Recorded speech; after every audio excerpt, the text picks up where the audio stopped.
What up? What up? What up? What up, man?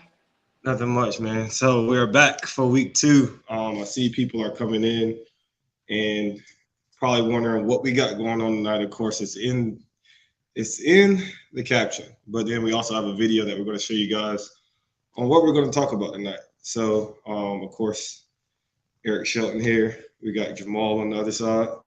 Yes, sir.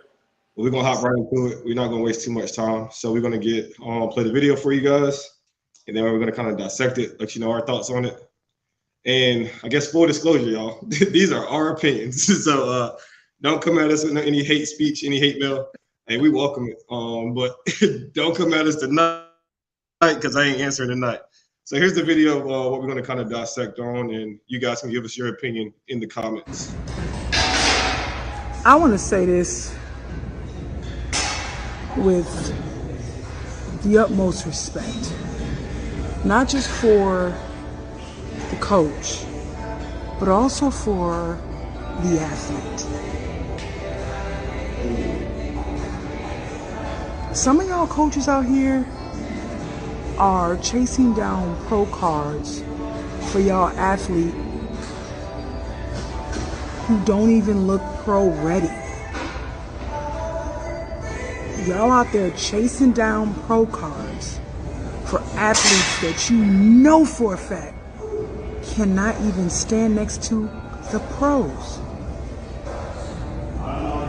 Y'all setting them up for failure. Like, y'all need to stop. The pro card is inevitable. The pro card is what you're gonna get anyway.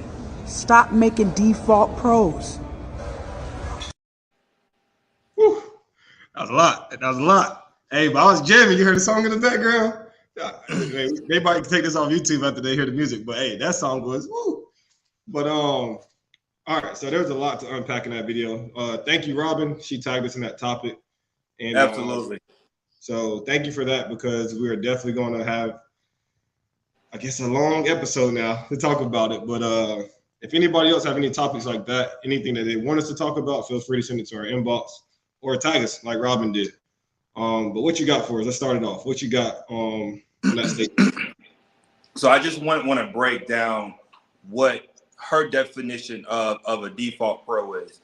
And she said an athlete that wins because they happen to be the best on stage that day, not necessarily pro already. And I would have rewarded it different. I would have said, hey, we picked the worst of the best that day. All the bodies was garbage on stage, but somebody had to walk away with a pro card. So first and foremost, that's what I would have said. But she's right. There's shows that we go to that we've seen and that we've judged where the person who won the show, they're not pro ready. But that's the thing about this sport. You get to grow. You don't have to compete next week on the pro stage. You don't have to compete 6 months on the pro stage. You can grow into your quote unquote pro body. You can work on that body and then step on the pro stage. So what you got? Tell me. Yeah, go ahead. All right, so it's kind of the same thing. Well, I think exactly what she meant was there are days where the age-old saying of bodybuilding is you can't help who shows up. And then when you are on the judging panel or when you do compete in the lineup where you're looking at everybody's like, man, everybody really don't look up to par to the pro level, but someone has to win the pro card. I mean, they qualified, they had enough spaces, they had enough people show up. Somebody's going to get a pro card. You can't really help or you can't really blame the person who wins that. So it's not really a shot at the athlete. It's more so of, I mean, it's just kind of how it goes. It happens in every organization. I mean, even on NPC, the best of the best or the best of the worst of that class is going to win that class. It just happens. That's bodybuilding. There are certain parts of that statement that I'm kind of going to dissect.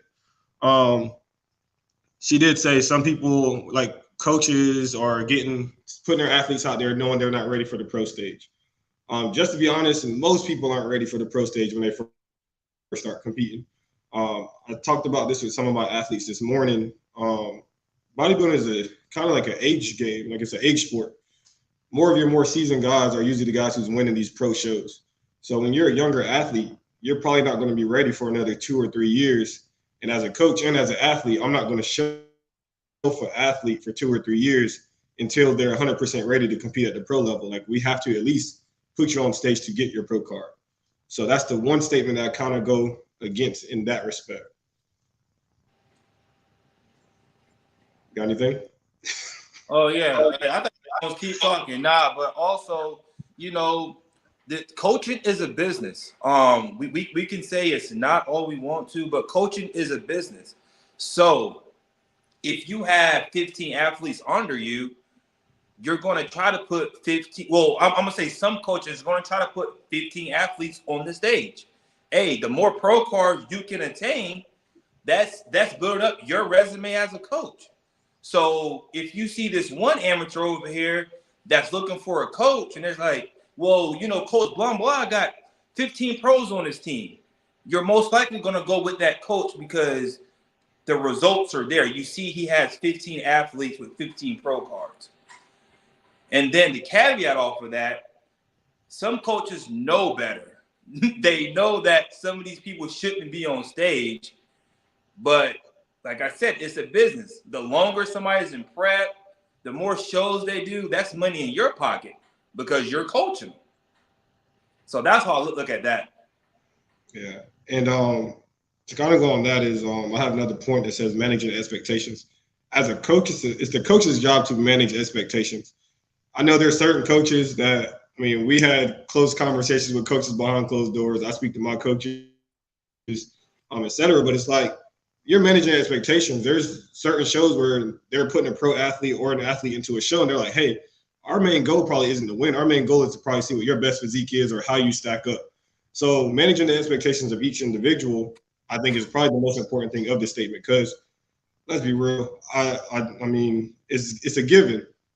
People compete in every show. Only 3 people walk away with money. So it's like, the Yorton had 200 athletes, and I think it's 7 categories times 3, 21 people walked away with money.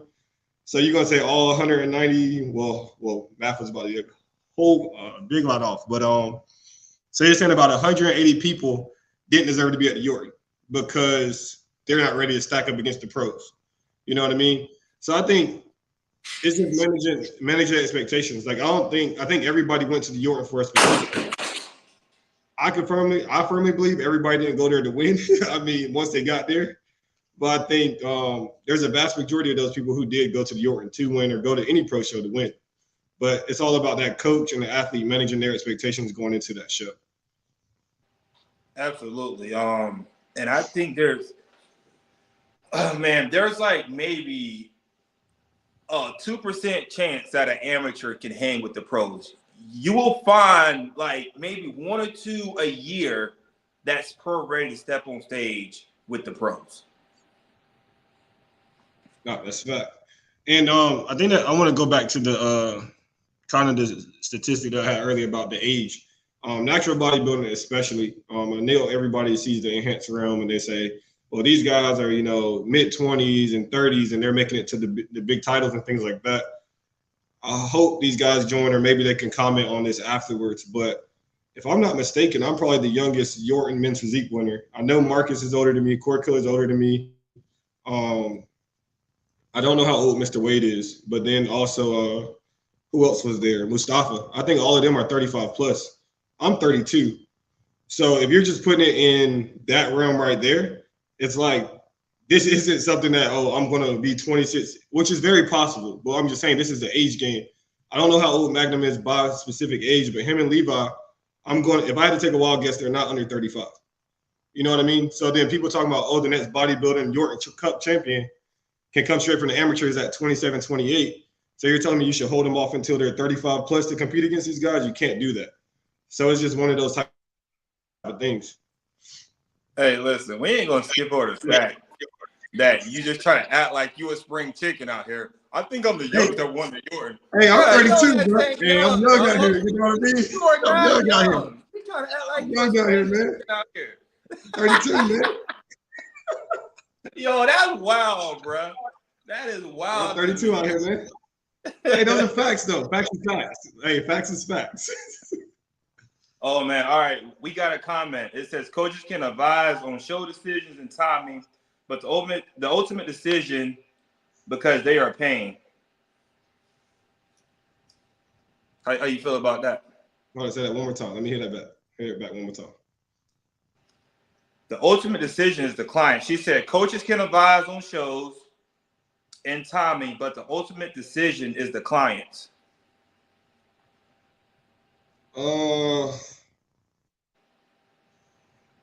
I guess. I mean, that's dependent upon the coaches and athletes relationship. Because I mean, me and my athletes, we talk. So it's like usually they trust my judgment if we're going to be ready. So I mean, it could go either way. I mean, they are the paying customer, so you can say, "Oh, what they say goes." But a coach who truly has your best interest at heart usually isn't going to let you compete until you're actually ready. And I'm not saying ready to compete at the pro level. I'm just saying ready for that specific show. Because there was a statement said in the live where she said the pro card is inevitable. The pro card isn't inevitable. Like there's going to be people who may not get a pro card, and that's just it is what it is. There's multiple ways. Like I have had guys or I've seen guys compete and look really good, and just on that day it just wasn't their day. And that can continue to happen because this sport isn't getting any easier. Just to be real, more people are learning more about coaching. More people are actually training harder. There's a plethora of knowledge now as to when it first started, or probably about 10 years ago. So people saying the pro card is inevitable or that's going to happen, I don't think that's a factual statement. Because there's a lot of amateurs, or there's a lot of pros that we said like, hey, if you got to reclassify for your pro card, you may not get it on your first try, and that's a fact. Right. I agree with that. I know. Just to dissect a little bit more. She was like, the coaches are setting up the athlete for failure. I mean, it could be failure or it could be a learning lesson. You know what I'm saying? So, yeah. How about to piggyback on that? I'm about to say learning lesson. I feel like, and this is just maybe me, but I feel like an athlete truly learns from a loss. Like I got to get punched in the mouth or lose a close battle to know, like, dang, I could have went harder, or something could have changed about that prep. And I think the real competitive athletes need that loss or need that L or that close victory to be like, you know what? Nah, I ain't gonna let that happen again. This ain't gonna happen again. I'm gonna go as hard as I can. Like you said, it could be more so of a lesson than anything. Absolutely. Just speaking from experience, that happened to me in 2021, I believe. I took a loss and I haven't looked back since. I haven't took a loss since then. Knock on wood, not trying to jinx myself, but that was a learning lesson for me because I knew what I had to take, to get to the next level to be, a quote unquote champion. And that was a learning lesson for me. So yeah, and then kind of to go back to the statement about, letting somebody compete before they're ready for the pros, it's like some people just actually need that experience because, to be honest, some people don't even know if this is a sport for them. Like they'll do a show and then they'll be like, you know what, this ain't for me. I ain't with this diet anymore. I'm good with it. And some people get hooked on it and just like, you know what, this first prep, I really, wasn't eating my diet 100%. I wasn't doing my cardio. I wasn't doing this. And then next thing you know, their next prep, they look completely different. And it's just because that first experience of them knowing that they could have did 10 times better of getting that experience. So that's the one thing that I think for me, like I said, the experience factor has to be there for certain people. And some people just, kick the sport to the curb regardless. Absolutely. I just think the default pro isn't going to step on a big stage. That's just me personally. Like, I think there's something in them knowing that they're not ready for the spotlight, the big light. So I think they're just going to, go on Instagram and say, hey, I got my pro card. And that'd be it. That'd be all we'll hear from them. Hey, I got my pro card. And it'd be on their bio on Instagram. Well, what about the default pro who coaches tell them that they're ready for the next level? So is that the one where the coaches set them up and then they show up to like a big show and get smacked around? Is that down the coach or is that the? That's a fire. Hey, fire your coach because he did say you're a failure. Hey, fire your coach. Oh man. So I had this saying I wrote down, and I think it's probably a good time to put it out there. I said competing is for everybody, or competing can be for everybody, but winning isn't. And what I mean for that is it's like, hey, listen, let me get it. Let me get it. So I feel like anybody or everybody can compete, and everybody can compete for a specific reason. Because I don't think, in my hearts of hearts, I don't think everybody compete to win. You know, somebody, this may be a step up of their fitness journey. This may be something like, hey, this is a bucket list thing of mine, and things of that nature. But we are like, you looking at me from afar, but how many pros do you know who haven't won one show yet? But they've probably been pros for 3 or 4 or 5 years. We all know, like, the kid, like, you know, the kid that used to play like a sport, they knew they wasn't good at it, but they did it because, you know, they had friends on the team. You know, it was fun for them. They could support people. Like, that might be what some people in the sport for. Bro, I'm not even going to sit and let you get away with that shit, dog. I can't, bro. This is a competitive sport, bro. Listen, if you hear just to say you stepped on a stage, never mind. I take that back. Depending on what stage you want to step on, I take it back. I take it back, all right? Just depending on what stage you want to step on. Okay. So I agree with you 50% on that. That's 50%? What part? Is competing for everybody?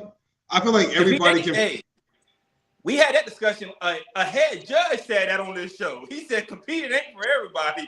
Hey, and I'm gonna agree with him because it's not. No, he said everybody's not going to win, but no, he said, hey, we're gonna find the clip, dog. A matter of fact, he's in the chat. He's in the chat. Hey, you he never said, know, bro. For everybody, man.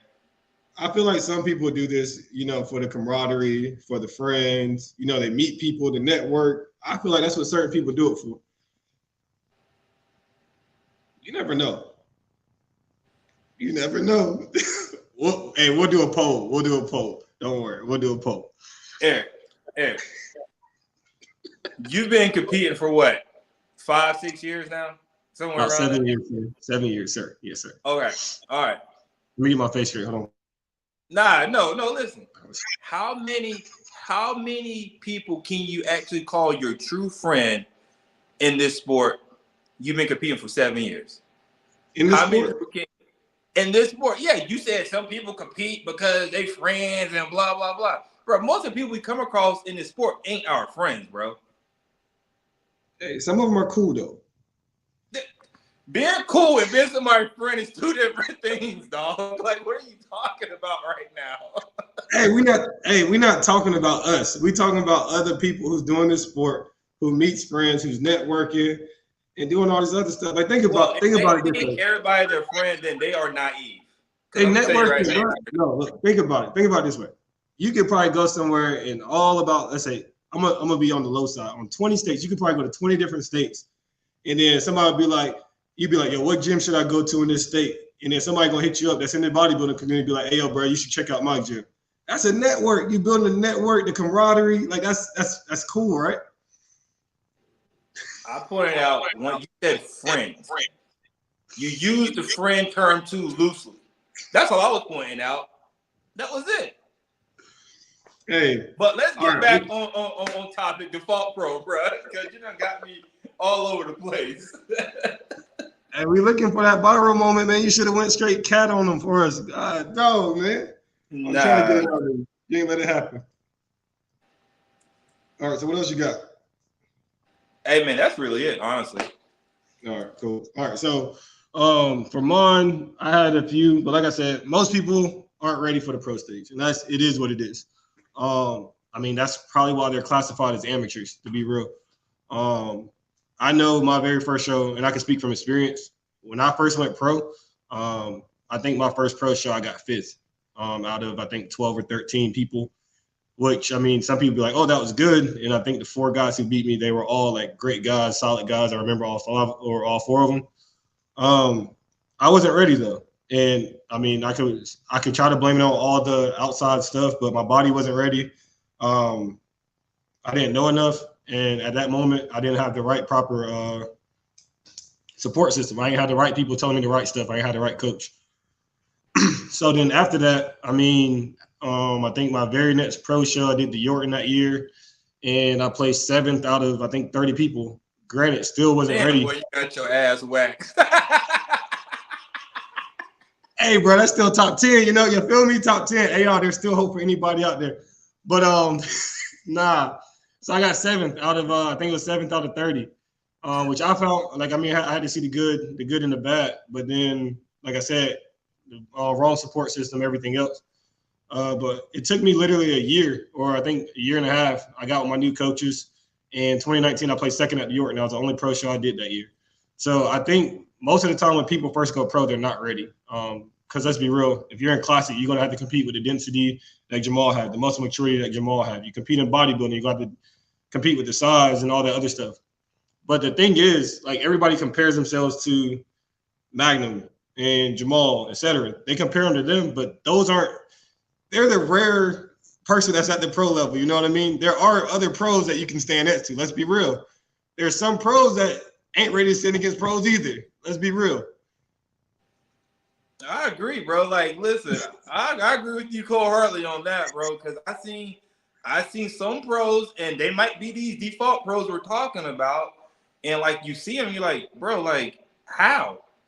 And then you gotta realize they did a show where the competition wasn't at a high level, and we can't blame them for that. You know what I'm saying? Like, hey, you got your pro card, congratulations, but this stage right here, this stage ain't for you because we make you look like an amateur now. You know what I'm saying?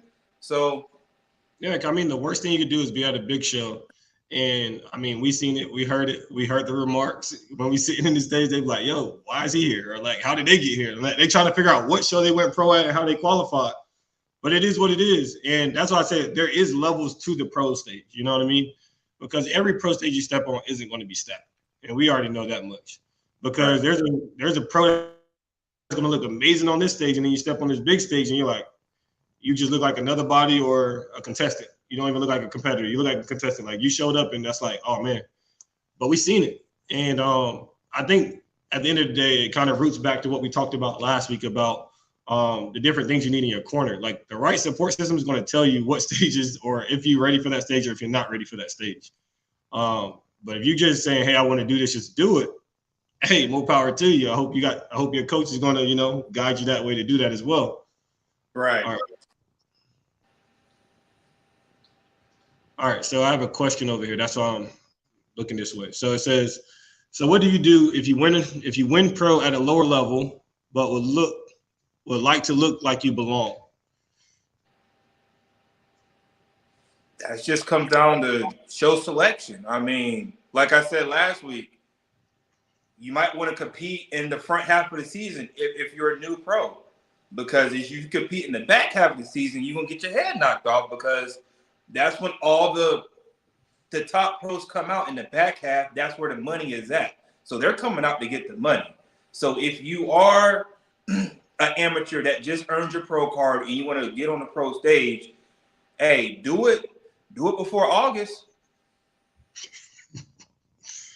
Yeah, and I was about to say, honestly, to answer that question, the main thing is, like, say, once you get your pro card, you compete at an amateur level, you win your class, whatever that looks like, you win your pro card.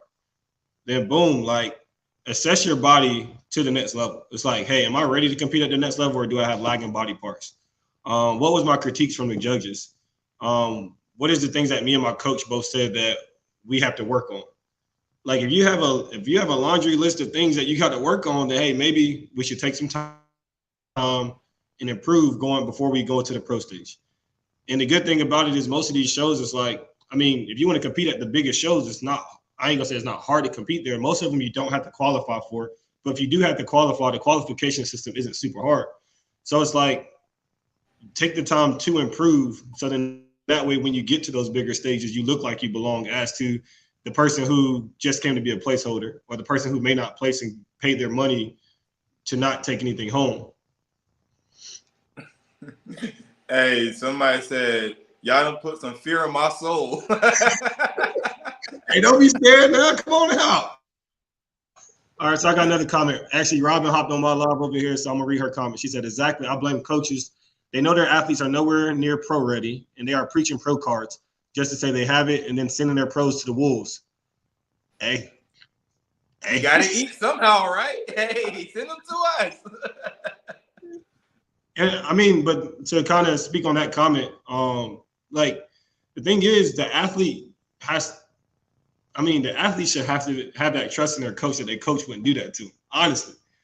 But if that's not there, sometimes the athlete got to learn on themselves. Like sooner or later after the show, you can be like, you ask your coach why you placed 10th or 10th in your class, and you're like, bro, like, why did I do this? If your coach can't give you the right answer, then hey, y'all need to go sit at the red table. Y'all need to talk it out real quick. Yeah, man. And like you said, you got to have trust in your coach. And at the end of the day, it's a business for some of these coaches. Like, listen, the longer you're in prep, they're going to get paid. So let's say if you're an amateur, right? I'm about to do the Winter Classic here in a couple weeks, right? I'm an amateur. I felt like that show. If you got a nasty, greedy coach, hey, you were so close. You were so close. There's another show in February. Let's do that one. You go to that show. You get blown out the water. Oh, you were so close. There's another show in March. Let's do that one. Hey, he's just taking your money at that point. Hey, that's why you got to go off feedback, self-awareness, and then, like I said, you gotta actually have that trust in your coaches. I can't speak for all coaches, but like I said, I speak to my athletes. I don't predict chances. I don't predict placings. We talk about what we're doing into the show, and we take our best package there. And then after that, we assess. Once we assess that, it's like, hey, what do you want to do after this? But coaches who's just throwing their athletes to the wolves, I ain't really for all that. I don't do it either. So, hey, more power to them. Hey, I like this comment right here. It says, if you took more than 3 shows to go pro, I think that indicates you need a longer prep for a pro stage. Hey man, they might have just had some dogs at their shows, bro. They might have just had some dogs at their show. Cause hold up, I mean, to be honest, I can't really say that because I know from experience. I ain't gonna put him out there. I know from experience. A guy who I think it took him 3 chances to go pro, but his first pro show he won. So put him out there. Huh? So put him out there. Nah, man, nah.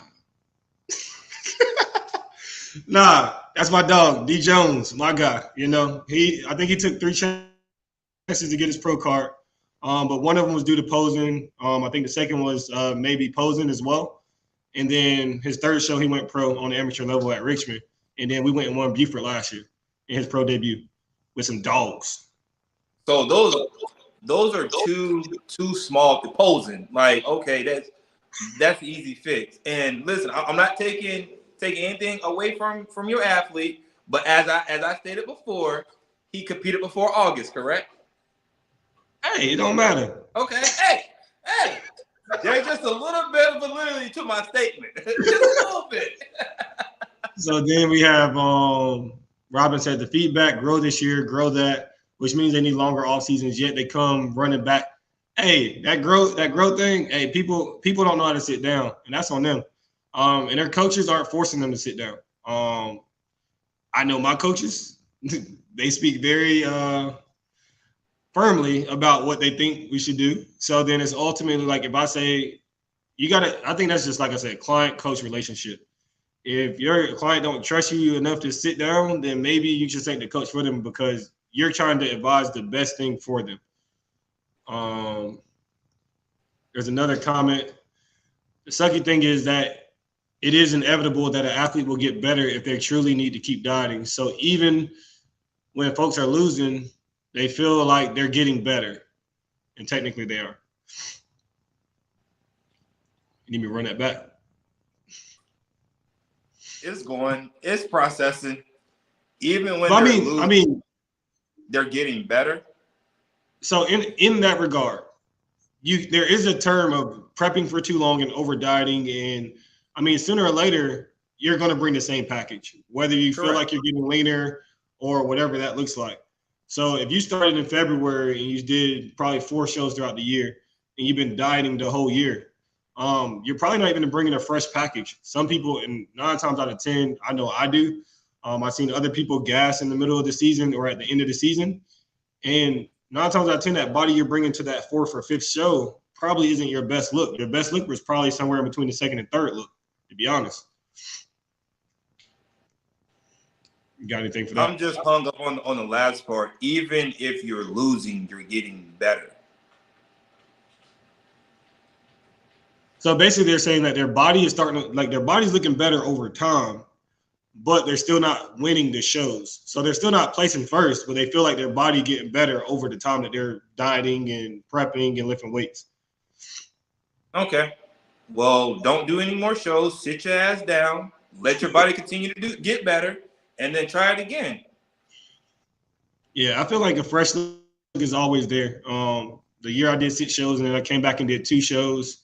I think those are probably my best 2 looks just because I was so refreshed. By the time I got to that 5th and 6th show, my body didn't look the same as the first show I won that season.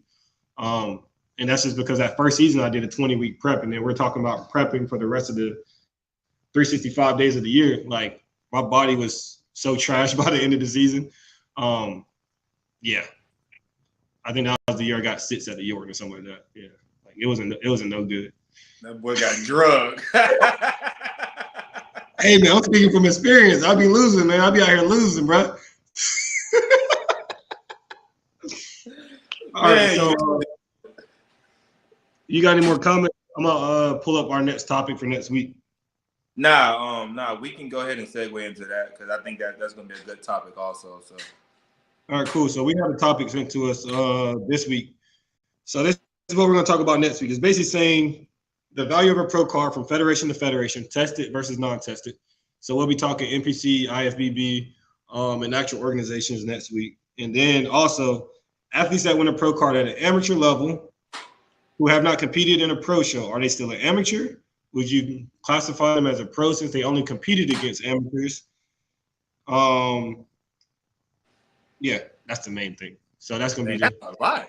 All of that next week. Hey, we got 30 minutes. And we over time right now, so we good. Yeah, you cutting into my bedtime. Hey, for sure. So we appreciate everybody again for tuning in. We may actually be able to post this one here and on YouTube. If you haven't, please follow the YouTube. Head over there, click subscribe. We'll be posting shorts and stuff over there, trying to build the channel. And send us some more, topics, videos, or messages. Got anything? Nah, thank y'all for watching. We appreciate each and every one of y'all, man. We can't do this without you guys. So thank you. Peace.